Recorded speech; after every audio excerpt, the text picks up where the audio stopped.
And I was thinking that since Pastor Giesbrecht asked me to do this, I thought, all right, they've been asking me to write a book, so now this will really take me off the hook. And now I can, anyway, with the wonderful things that God has done for me ever since, it is so good to be able to share it, because it just simply increases other people's faith and encourages them and know that things will work out. As long as we walk with God, things will work out in time. And just to put our faith in Him and let Him have His way in our lives regardless of what comes or what goes. It pays to serve the Lord. And tonight I'm just going to tell you one little story. And this, of course, was towards the end of my work on the mission field in Africa. And I was in Togo, Lomé, the capital of Togo, West Africa, where we have a Bible college. And I was teaching there. And so each one of us would go in different directions for the weekend and speak in different churches. And so I was staying at the superintendent's house because I was just going now to different countries and teaching in our Bible schools. So I'd be 3 months in one country and maybe 6 months in another country and so forth. And so in Togo, I was there for 3 months. And the superintendent, Brother Adams and his wife, they were going to Benin, a neighboring country, and preach there for the weekend. And I was assigned to Lomé, Togo, to be in another church there. And so I was staying with them, and I was in the house by myself. Well, you know, you keep your doors locked and everything. And I was laying down resting a bit, and the phone rang. So I jumped up, and I had my hose on. And there was plastic underneath the table where the phone was, and the computer and everything was there. So I jumped up, and I hit this plastic that was covering the carpeting, and I went so fast, I just fell down and I just slid straight under, and my feet banged up against the wall, and in such a force that I just twisted around, and I was still trying to answer the phone, and I realized something had happened. I could not reach the phone. And so then I began to pain, and I realized something had happened. And I tried to move in a certain direction to try to get over that, and it didn't help. And I thought, look, the doors are locked. How will anybody ever get in? And I started to shout, but then my voice got weaker. And so I tried to lay on my stomach, and then I kind of relieved a bit. Then I lay there and I began to think. I thought, all right, now, you know, the Adamses aren't coming back for 3 or 4 days. And here, I can't reach the French translator that was in another building close by.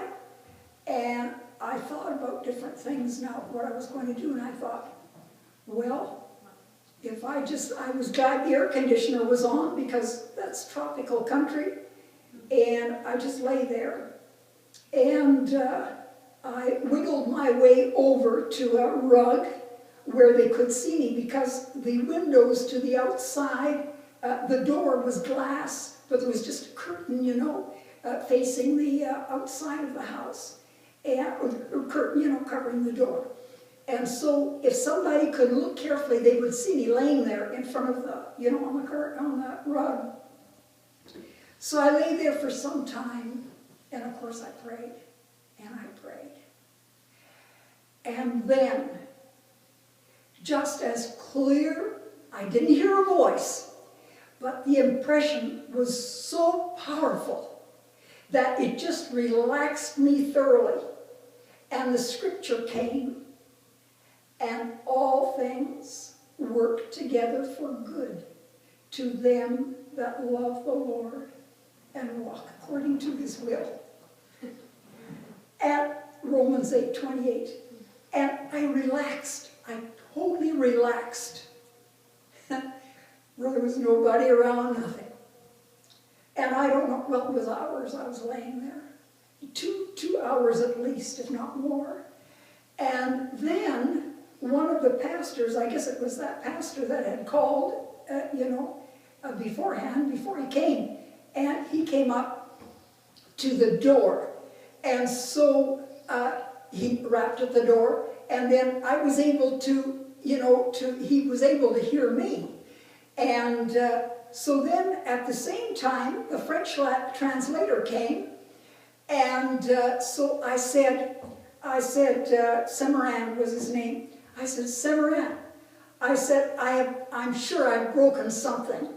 And he jumped, I saw him jump off the patio, and he said, and his hands on top of his head, and he said, Mother has broken her head. I said, no, it's not my head. But anyway, I was really relaxed now because somebody knew something had happened. So then things began to move. So the gardener and driver, he had been, just listen to this, how God works. About 2 weeks beforehand, Brother Adams had talked to this driver, Brother Francois, and said, now Francois, just in case something happens to us in the house and we can't get out, I'm going to show you how to open the back door. And so he brought the tools and everything and showed him how to get that door open, which was really a problem. But anyway, he immediately started that. And he worked on that for, I don't know how long he worked on that. They finally got the door open so they could get to the phone. Well, on top of that, I had never asked Brother and Sister Adams for a phone. Never. I mean, for their phone number wherever they would go. I just didn't think about it. You don't think things are going to happen. And so, but this particular day, I had, they started to drive out of the yard, and I thought, I better get their phone number to know, to be able to contact them. And so I ran out on the patio, and I said, Brother Adams, I said, wait. I said, listen, I better get your phone number from the hotel where you'll be staying in Ben-In.